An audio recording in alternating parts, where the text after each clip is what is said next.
เอาคำบทสนทนาสิงคถึงมาสอนอีกได้ตอน32สอนอีกได้จะหมอไว้ตอน32กันเนาะตัวเพียรเสียงหลังมาเพียรคุยหนังก่อนคุยกับว่าเป็นก้าที่สองมาเพียรในการคำนี้เนาะอ่อนกันมาว่าด้วยซ้ำกันค่ะ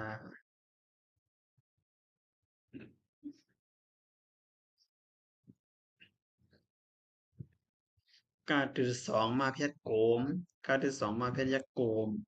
ก้าที่สองมาเพียรยักจำโกมก้าที่สองมาเพียรจำนาโกม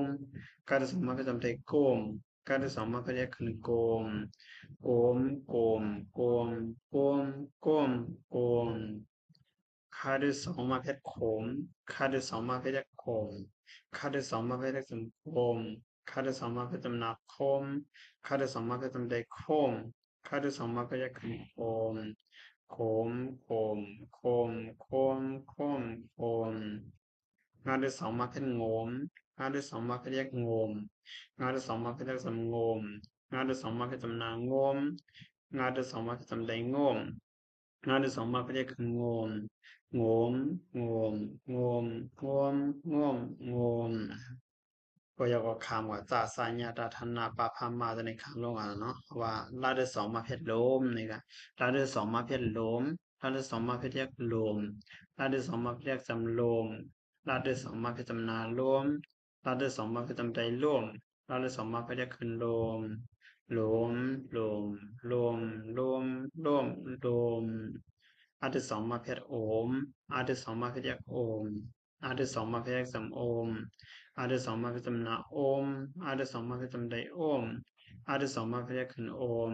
โอมโอมโอมโอมโอมโอมนะครับเนาะโอเคปู่หลวงมันก็มีใครเนาะก็อ่อนกันว่าการเรามันสุดาสิบเก้าตัวครับในเบียนนมเนาะน้ำนมเนี่ย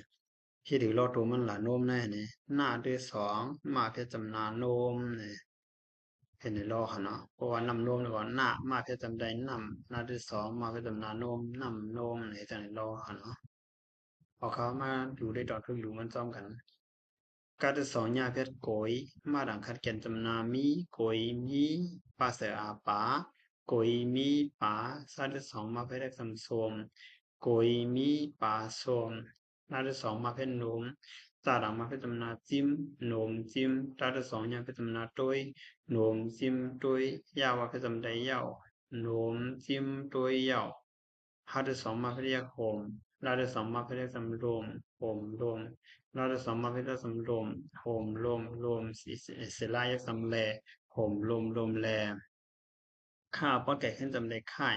พ่อไก่ขึ้นจำได้ไหวค่ายไหวนากังกิงสำนาเนอหาที่สองมาเรียกสำโฮมค่ายไหวในโฮม ยาเสือยักษ์ยาเอาว่าเพชรเอาอย่าเอาถ้าที่สองมาเพชรกลมถ้าที่สองน้องว่าเพชรจำได้เตอร์อย่าเอากลมเตอร์กุยมีปลาส้มหลวมจิ้มตุยเหยาโหมลมลมเสค่ายไว้เนอโหมอย่าเอากลมเตอร์เนาะเอาค่ะตอนฝึกดูก็มีขั้นในค่ะเนาะว่าส่งทั้งเสียงค่าป้อนการสื่อสารได้มา33ค่ะ